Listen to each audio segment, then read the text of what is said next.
Au village de Valserin, deux agriculteurs vivaient côte à côte, Éloi et Gaspard. Les deux priaient. Les deux croyaient. Mais l'un attendait, tandis que l'autre agissait. Un soir, après le culte du village, les deux hommes marchaient côte à côte. « Tu verras, Gaspard, cette année sera différente, » disait Éloi, les yeux brillants. « Je veux le croire, frère. Mais quand comptes-tu commencer tes travaux ?» Éloi sourit et posa sa main sur sa poitrine. « Quand Dieu m'indiquera le moment exact. Je ne veux pas avancer avant son signal. » Gaspard ne répondit pas. Il respectait la foi de son ami, mais au fond de lui, il sentait un malaise.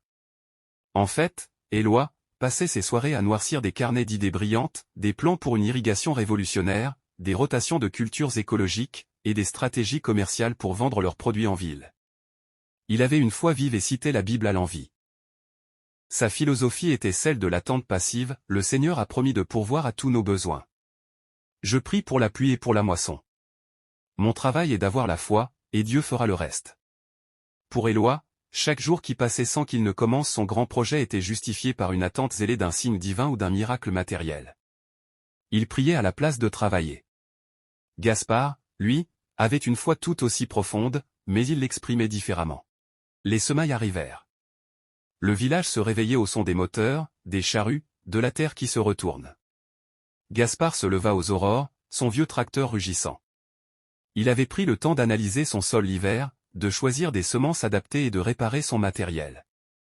Ses prières matinales n'étaient pas des requêtes pour que Dieu fasse le travail, mais des remerciements et des demandes de force pour l'accomplir. Un matin, Éloi vit Gaspard déjà à l'œuvre, couvert de poussière. De l'autre côté de la clôture, le champ d'Éloi était un désert. Les quelques graines qu'il avait finalement jetées à la hâte, par pure panique, étaient mortes dans le sol non préparé. L'eau s'était évaporée. La terre était craquelée, aride. Il n'y avait pas de maïs, seulement l'écho vide de ses prières s'ensuivit. Les semaines passèrent. La météo fut imprévisible. Mais Gaspard, grâce à l'étude qu'il avait faite et à son action précoce, avait pu mettre en place des techniques de rétention d'eau. Quand le soleil frappait fort, il savait quoi faire. Il n'avait pas attendu que Dieu fasse pleuvoir. Il avait agi en jardinier intelligent, et la terre lui rendait au centuple. Son champ de maïs était un hymne à la persévérance et à l'ingéniosité humaine bénie par le Créateur. Un soir, alors qu'Éloi était assis, défait, sur son tabouret, les épaules voûtées sous le poids de son échec, il entendit le bruit des moissonneurs chez Gaspard. L'amertume le rongeait. Il interpella Gaspard. « Le Seigneur t'a vraiment favorisé, frère. J'ai prié tout autant, j'ai jeûné. Mais ma foi n'a pas été récompensée. » Gaspard s'approcha, le cœur lourd. « Ce n'est pas le Seigneur qui t'a défavorisé, Éloi. C'est la loi de la moisson que tu as ignorée. » Il désigna son champ. « Je crois que Dieu m'a donné l'intelligence pour comprendre la terre, et la force pour la travailler. J'ai mis ma main à la charrue. » Gaspard cita alors un passage que nous devrions tous méditer quand la tentation de la paresse nous guette. Souviens-toi de ce verset, ne vous y trompez pas, on ne se moque pas de Dieu. Ce qu'un homme aura semé, il le moissonnera aussi. Galates 6, 7. Tu as semé la tente stérile, Éloi. J'ai semé la graine et l'effort. Regarde le résultat. La récompense n'est pas due à la quantité de prières, mais à la qualité de l'action qui accompagne ta foi. La procrastination est le vol du temps de Dieu, des talents qu'il t'a donnés. Tu avais de meilleures idées que moi, mais l'idée sans l'action n'est qu'une chimère. Cette nuit-là, la vérité frappa Éloi avec la violence d'un orage. Il comprit que sa procrastination n'était pas de la patience, mais une désobéissance à l'appel de l'intendance. Il avait attendu un miracle là où Dieu attendait une initiative. Un soir, un orage violent éclata. Gaspard se précipita dehors pour protéger ses infrastructures. Il glissa, faillit tomber dans un fossé, mais tint bon. Éloi, lui, observait depuis sa fenêtre, immobile, serrant son carnet. « Seigneur, donne-moi un signe, dois-je sortir ?» Mais il resta chez lui. Et la pluie emporta ce qu'il avait timidement semé la veille. Quelques jours plus tard, le verdict était visible, le champ de Gaspard était verdoyant, vigoureux, ordonné. Tandis que le champ d'Éloi reste nu, craquelé et silencieux. La honte rongeait Éloi. C'est alors qu'un événement inattendu se produisit.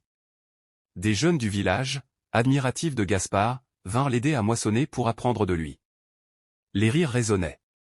La joie coulait comme un fleuve. Éloi, de l'autre côté de la clôture, n'entendait que l'écho de son vide. Il éclata enfin, Dieu t'a favorisé. J'ai prié. J'ai jeûné. Et voilà ma récompense? Gaspard posa sa faucille, s'approcha lentement. Tu n'es pas jaloux de mon champ, Éloi. Tu es jaloux de ma récompense, mais tu n'as pas voulu en payer le prix. Éloi disparut plusieurs jours. Certains dirent qu'il était malade. D'autres, qu'il avait abandonné l'agriculture. Chers amis, si cette distinction entre l'attente et l'action vous parle, si vous avez vous aussi des projets qui dorment, prenez une seconde pour vous abonner à la chaîne et activer la cloche de notification. Votre action d'aujourd'hui est le signal que vous êtes prêt à passer de l'intention à la réalisation. Un matin, à l'aube, Gaspard entendit du bruit dans le champ désert.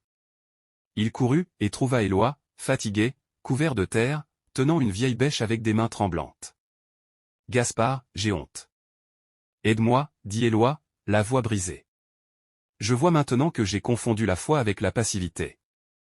Je t'en prie, montre-moi comment mettre la main à la pâte. » Pour la première fois depuis des années, Éloi n'avait plus un carnet en main, mais un outil.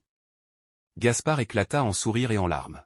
« Pour une fois, tes idées ne resteront pas dans ton carnet. Aujourd'hui, ce sont tes mains qui vont écrire l'histoire. » Gaspard le reçut avec amour, sans un mot de reproche. Il lui montra les plans, lui enseigna les analyses de sol. Il lui donna un conseil simple, tiré d'une autre écriture, « Voici maintenant le temps favorable, voici maintenant le jour du salut. » 2 Corinthiens 6, 2. Le moment d'agir, Éloi, c'est maintenant. C'est toujours maintenant. Éloi se mit au travail. Il ne pouvait pas sauver la moisson perdue, mais il pouvait commencer à réparer le sol et préparer la saison prochaine. Le travail était ardu, mais cette fois, le labeur était édifiant. Chaque mouvement de sa charrue, chaque bêche dans la terre, n'était plus un acte de désespoir, mais un pas de repentance et de foi agissante, chaque goutte de sueur, une délivrance. La vraie foi est de croire en la promesse tout en agissant comme si cette promesse dépendait de nos efforts. Un soir, en regardant le sol enfin retourné, il murmura seul, « Seigneur, le miracle, ce n'était pas la moisson. C'était le courage d'agir. » Quand l'hiver arriva, Éloi et Gaspard se rendirent ensemble au marché. Ils n'avaient pas la même quantité de récolte, mais ils avaient la même fierté.